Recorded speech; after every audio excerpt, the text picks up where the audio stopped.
Hello fellow gardeners, today we're going to dive into the world of Listada Degandia eggplant, a unique and flavorful variety. Join me as we explore its history, description, growing conditions, companion planting, and various uses. Listada Degandia eggplant is an heirloom variety that traces roots back to Spain. It's a beautiful and productive plant that has been cherished for generations for its delicious fruits. When it comes to growing this eggplant, it thrives in warm climates with full sun exposure. The plant requires well-drained soil and regular watering to keep the soil consistently moist. Companion planting for this eggplant can offer numerous benefits. Pairing it with herbs like basil or marigolds can help repel pests, while planting alongside tomatoes or peppers can create a visually appealing and productive garden bed. Now let's explore the diverse uses of Listada Degandia eggplant.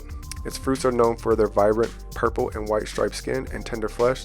They can be used in a variety of culinary dishes, from stir fries and curries to grilled and roasted preparations.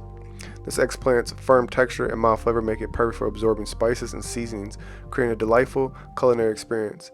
It can be a star ingredient in vegetarian and vegan dishes, or a wonderful addition to meat-based recipes. Aside from its culinary uses, this eggplant is a visually striking addition to any garden. Its ornamental value adds beauty and interest to landscapes, making it a favorite among gardeners. And that concludes our exploration of Listada Degandia eggplant. From its rich history and growing conditions to its companion planting benefits and versatile uses, this heirloom variety is truly a treasure in the garden and in the kitchen. If you enjoyed this video, don't forget to subscribe to our channel for more gardening tips and culinary inspirations. Thank you for joining me, and happy gardening.